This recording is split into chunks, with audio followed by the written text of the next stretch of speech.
ത്രിയേക ദൈവത്തിന് സ്തുതി. ഇന്ന് വലിയ നോമ്പിൻ്റെ 44-ാമത്തെ ദിനം. കൽവറിയിലേക്കുള്ളതായ നമ്മുടെ യാത്രയുടെ 44-ാമത്തെ ചവിട്ടുപിടിയും നാം ചവിട്ടിക്കഴിഞ്ഞു. നമ്മുടെ യാത്രകൾ അവസാനിക്കുവാൻ ഇനിയും ദിവസങ്ങൾ മാത്രമേ ഉള്ളൂ. കർത്താവിൻ്റെ പീഡാനുഭവത്തെയും ക്രൂശുമരണത്തെയും എഴുത്തുനിൽപ്പിനെയുമൊക്കെയും ഓർക്കുന്നതായ നാളുകൾ. ഇന്നത്തെ നമ്മുടെ അല്പസമയത്തെ ചിന്തയ്ക്കും ധ്യാനത്തിനുമായി മത്തായി എഴുതിയ സുവിശേഷം 22-ാം അധ്യായം 15 മുതൽ 33 വരെയുള്ളതായ വാക്യങ്ങൾ. പരീശന്മാരും സദൂക്യരും യേശുവിൻ്റെ അരികിൽ വന്ന് അവനുമായി നടത്തുന്ന 2 സംവാദങ്ങളാണ് ഇവിടെ നമുക്ക് കാണുവാൻ സാധിക്കുന്നത്. സത്യമറിയുവാനുള്ള ആഗ്രഹത്തോടെയല്ല അവർ യേശുവിനെ സമീപിച്ചത്. ചിന്താകുഴപ്പം സൃഷ്ടിക്കാനുള്ള ശ്രമമായിരുന്നു.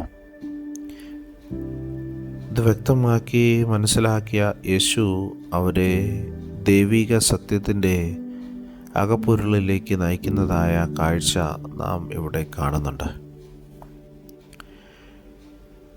പരസ്പരം അംഗീകരിക്കാത്ത ഹെരോദ്യരും പരീശരും ഒന്നിച്ച് യേശുവിനെ സമീപിക്കുകയാണ്. അത് യേശുവിനെ കുടുക്കുവാനുള്ളതായ ഒരു തന്ത്രമായിരുന്നു. കൈസർക്ക് നികുതി കൊടുക്കുന്നതിനെക്കുറിച്ച് അവർ ചോദിക്കുന്നു. ചോദ്യത്തിൻ്റെ ഗൂഢ ലക്ഷ്യം മനസ്സിലാക്കിയ യേശു നൽകുന്നതായ മറുപടി ദൈവത്തോടും മനുഷ്യനോടും എക്കാലവും നാം പുലർത്തേണ്ട മനോഭാവങ്ങളെ വെളിപ്പെടുത്തുന്നതായിരുന്നു. ദൈവത്തോടും രാഷ്ട്രത്തോടുമുള്ള ബന്ധത്തിന് യേശു നൽകുന്ന മനോഹരമായ നിർവചനവും പ്രായോഗികതയും തൻ്റെ അരികിൽ വന്നവരെ ആശ്ചര്യപ്പെടുത്തുകയാണ്. മനുഷ്യൻ്റെ പരിമിതമായ ബുദ്ധിയിൽ പൂർണ്ണമായി ഉൾക്കൊള്ളുവാനാകാത്ത ഒരു യാഥാർത്ഥ്യമാണ് മരണാനന്തരമായ ഒരു ജീവിതം. തിരുവെഴുത്തുകളെ ആഴമായി മനസ്സിലാക്കിയാൽ ഇതിൻ്റെ പൊരുൾ മനസ്സിലാക്കുവാനായിട്ട് സാധിക്കും.